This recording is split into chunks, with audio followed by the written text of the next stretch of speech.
Agatha All Along episode 7. What a banger of an episode, guys. The best episode yet. And by the way, this is going to be an open spoiler discussion talking about episode 7 of Agatha All Along. So if you have not seen episode 7 yet, go off and watch it, guys, and then come back to this video after. I had a great time with this episode. My favourite episode of the series so far. There was so much revealed in this episode. Obviously, Lady Death appears. Lilia, Patti LuPone, the actress, she was a standout in this episode. Obviously had a tragic ending, but you know, that kind of being revealed that she could foresee the future events, but she couldn't really do anything to stop it. And yeah, there was a lot revealed. We have a fantastic article here from CBR, kind of breaking down this article, going into all the details. So let's jump into it. Let's break it down. Let's see what happened and kind of give our discussion and thoughts and opinions along the way. So, like I said, this comes to us from CBR. Agatha All Along episode 7 review. Lilia Calderu's. I never know how to pronounce these names. Lilia Calderu. Solo episode changes everything. Yeah, it really does. There was so much in this episode. There's so much to get to. There's a lot of reading to do here, guys. But as we go through and kind of clear up these details, it goes to show just how well this episode was. It was kind of non-linear storytelling, which I kind of appreciated. Things were kind of out of place a little bit in terms of the chronological order, but it kind of gave more nuance to the storytelling, and I kind of enjoyed that. So, it could be argued that the big mid-show revelation that the character initially known as Teen was both William Kaplan and Billy Maximoff may have been Agatha All Along's weakest episode yet. It was more of an exposition dump and a twist than Teen's compelling origin story. In contrast, Death's Hand in Mine is Lilia Calderu's solo episode, also filled with flashbacks and could be the series' best single chapter yet. Yeah, I have no qualms with that whatsoever. It's my favourite episode. I thought it was fantastic. The clever non-linear storytelling, which is what I was just talking about, in the episode worked better because of the relationship to the character, not a Marvel Cinematic Universe's secret. Yeah, so it was more about the character, rather than kind of... We've fallen into this trap with MCU projects now, where it's all about the Easter eggs, it's all about the cameos, it's about setting up what's coming next, rather than actually focusing on the characters. And that's kind of what they did here in this episode. They focused on the character, and when you focus on the character more than trying to rather focus on what's setting up in the future and stuff like that, then... This character was a standout. The Lilia Calderu, I think that's how you pronounce it. I'm sorry if I'm mispronouncing. But yeah, focusing on her character, the non-linear storytelling, and kind of ultimately where her character tragic ending kind of ended up. Yeah, I found that to be really compelling and quite a cool story. So as per usual, when it comes to MCU fans, many teen identified as Billy Maximoff long before the series confirmed it. We already knew, I knew from the first episode who these characters were going to be. Unfortunately, I came across an article where a Funko Pop toy box spoiled Death, spoiled Wiccan. So I knew basically after the first episode who these characters were going to be. And I wish I didn't know, to be honest, but at the same time, you know, it is what it is. With social media these days and internet, it's hard to avoid spoilers. This was similar to how they figured out Agnes was Agatha Harkness months before WandaVision debuted. Because of this, MCU fans and even some of the franchise's output focused too much on Easter eggs and world building instead of the characters. Again, this is kind of what I've been saying. We've fallen into this trap, especially with Deadpool and Wolverine. As much as I like that movie, when you go back and think about Deadpool and Wolverine, if you remove the cameos and the Easter eggs and the fan service, it's quite a thin, weak plot to that movie, and I think that the MCU is beginning to fall into that trap of just Easter eggs here, cameos here, you know, special appearances, rather than actually focusing on the nuance of the characters. But that's what they did in this episode. They focused on Lilia Calderu and her kind of her powers, her story, her tragic ending, and again, you know, it kind of paid off. So this is why Agatha All Along episode 5 and 6 left viewers with the wrong kind of questions about Wiccan. Episode 7 seems to have been made to address this issue head on. Death's Hand in Mine, by the way, that's a great title for this episode, has the opposite effect for Lilia Calderu, the divination witch who's been on a whipsy to kooky spectrum since she was introduced. Now audiences get to learn who she really is. So, Agatha All Along episode 7 reveals a lot more about the surviving witches. The episode's unique framing device made it more impactful. Yeah, absolutely it did. The way it was told, it did a fantastic job. To be clear, the way in which William's origin unfolded in Agatha All Along wasn't terrible. However, the gaps in the story weren't as neatly closed in Familiar by Thy Side. like they were for Lilia in episode 7. Throughout the series, Lilia has, at times, uttered non-sequiturs or said odd things, such as hating the cabin trial the first time. Yeah, I did notice those little quirks from time to time in different episodes where she would say stuff, and I'd be like, that doesn't make sense, but then I kind of brushed it off. But now, after this episode, those kind of small little things that she said here and there in different episodes actually make sense. The fact that she could foresee the future but kind of not do anything to prevent it, and these kind of one-liners in different episodes make a lot more sense now, put into perspective after episode 7. So as it turns out, since she was a witch with whose powers allowed her to see the whole of her lifetime, Lilia was experiencing moments out of order. For the most of her life, her power exceeded her willingness to control it. Yeah, could you imagine that? It's kind of like a curse in some respect. The fact that you can foresee future events, you can see your whole kind of lifeline, your timeline of your life, but it's kind of out of your control to be able to kind of change those events in the future. That's got to be a burden to carry for anyone. So Lilia struggled, further strengthened the idea that Agatha's own special power, absorbing witches' magic until it kills them, is also not fully under her control. Twice when it manifested, Agatha's own mother was trying to kill her. Murdering Alice Wu Gulliver may have been accidental, with Agatha truly unable to stop herself. She also may perhaps be changed by absorbing Alice's magic, which itself was strengthened by a mother's love. So yeah, again, there seems to be this kind of nuance of this story about witches not being able to control their own power, and it does it kind of mirror, real life, where people, they can kind of foresee their own personal lives going into the future, but you don't have much to control what goes on around you. You can only control how you react to it. I think that kind of mirrors that kind of life story there to some degree. Or that may just be me getting philosophical about stuff. But yeah, so here, Agatha Harkness's Coven on the Witches' Road. So this is very interesting here. We have a breakdown of the tarot cards and then kind of the different witches and kind of the status of the witches after episode 7. So let's just jump into this quickly. So we've got Lilia Calderu, status presumed dead, divination and time trial, that's the type of magic she has, and then she received the Queen of Cups, the tarot card.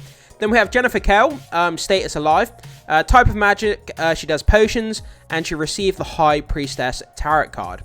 Alice Wu Gulliver, status dead, type of magic is protection, and she received the Knights of Wands tarot card.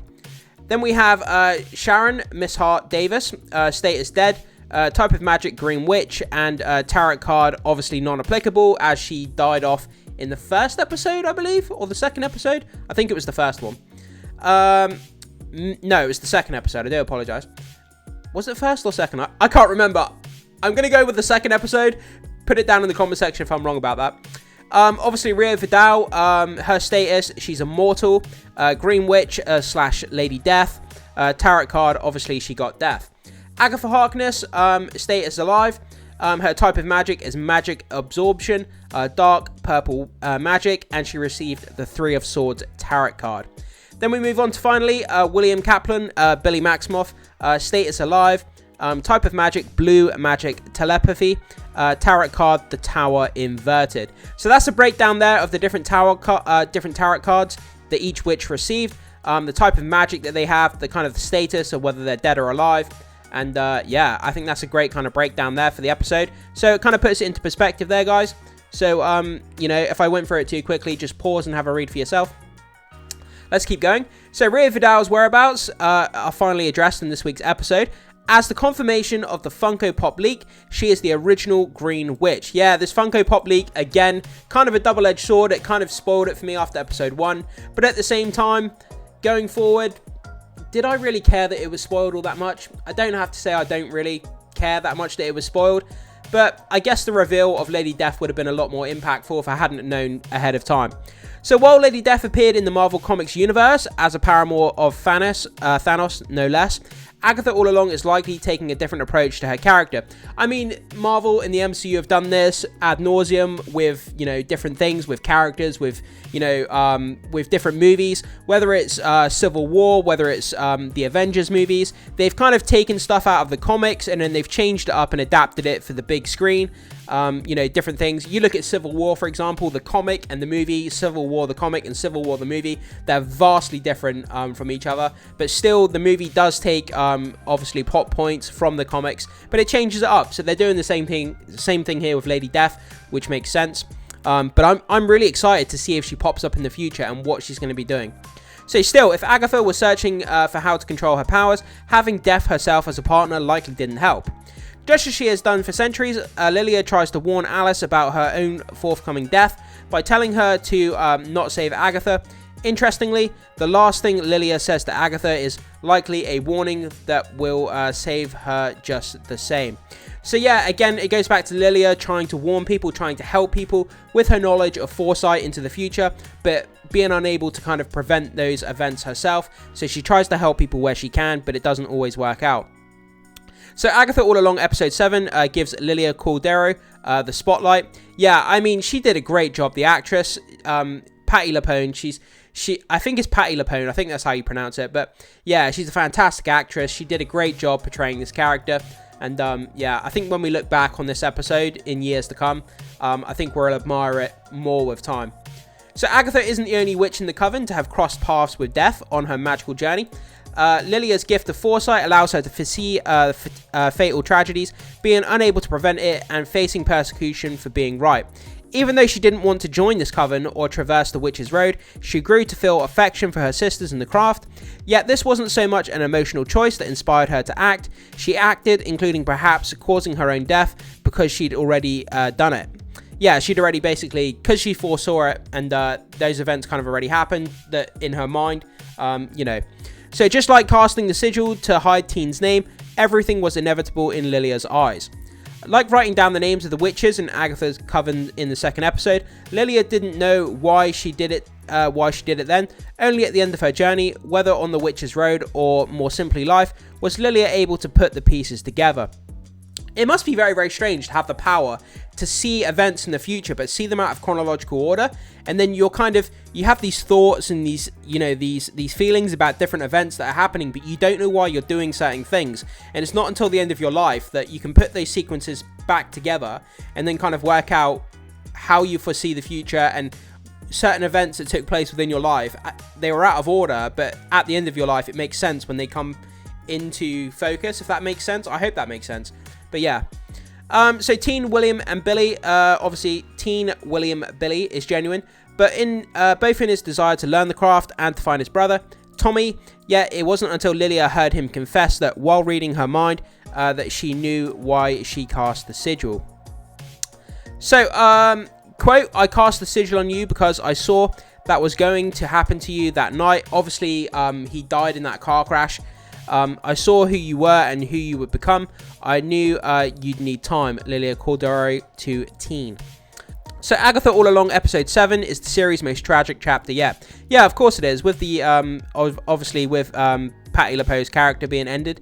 Lilia saw her power as a curse because despite her ability to see tragedy coming, she was unable to prevent Death from getting her bodies. Yeah, like I said, to have this kind of curse of this power, to foresee futurable, to see, I want to say futurable, to have this curse to see future events, but not being able to do anything to prevent it, that would be absolutely horrible for anybody to experience that.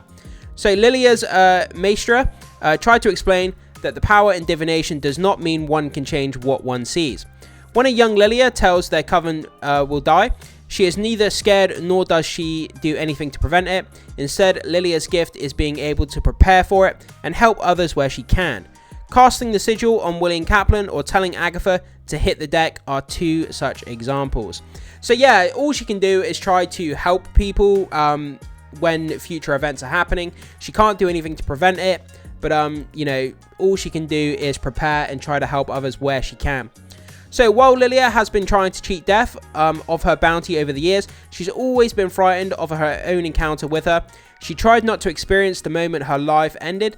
Lilia saw Rio coming for her, and just because she woke up Jennifer Kale, a scene from a few minutes earlier in the episode, while anything is possible in the MCU, it's safe to assume that Lilia did not survive her fall onto the ceiling made of swords, though with many though with any luck, neither did the Salem 7. I mean, this is the fake death MCU. I mean, we've seen countless characters come back from their death, and what seems to be a permanent death of a character.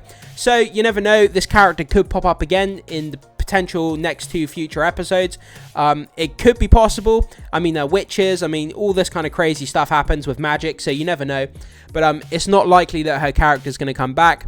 But we can cross our fingers, and there could be some kind of crazy retcon, and they could bring her character back, you know, potentially in episode 8 or 9. They could explain that, you know, something to do with her powers, and maybe death spared her life. You never know. So we'll have to keep our eyes on that. Quote, "Death comes for us all. It's what we all have in common." Lilia's maestra to Lilia Calderu. Sorry, sometimes trying to pronounce these names with my accent is really difficult. Death comes for us all. Yeah, you know, they say there's only 2 things that are certain in life. Obviously, death and taxes. And both of them come for us. There's no escaping those 2 things. So, Agatha's All Along final 2 episodes will inevitably reveal how Death and Agatha became so intimately familiar in the first place. That said, placing this revelation on Lilia's episode makes more sense. After all, Lilia was the witch with the power to discover this truth all along. But unlike Agatha, she was scared to meet Death face to face. I mean, who wouldn't be? This may seem anticlimactic, but it was necessary and well timed. Lilia's destiny was not to stop Thanos, nor to prevent the multiverse from falling apart. Rather, she was there to help the trio of witches get to the next step of their journey to a future she will unfortunately not live to see. So, being able to foresee the future, she was there to kind of guide people onto their kind of future paths, to help people. She couldn't do anything to kind of prevent those futures, but she was there to help, to give guidance, to kind of manage people's future events almost. For all this talk of the witches being selfish and greedy, Lilia was a life of service compared to previous episodes. This week's episode had some of the series' best emotional stakes and the saddest death yet. Yeah, like I keep saying, this episode, it did great with the non-linear storytelling, the tragedy, kind of filling in those gaps of information, and ultimately, Patti LuPoe's, Calderu character here did a great job, and yeah, the best episode yet. Agatha All Along episode 7 is the series' best written episode. The episode balanced drama, exposition, tension better than its predecessors. The episode filling in Team's backstory was reminiscent of Monica Rambeau's introduction in WandaVision. It was another character's origin awkwardly shoehorned into a story of the series' titular character. Unsuitable teasers for future revelations were dropped, and the episode both ended with yet another Marvel superhero ready to join an overcrowded cast. Lilia's episode of Agatha All Along, meanwhile, is much more proficient in its use of flashbacks and foreshadowing.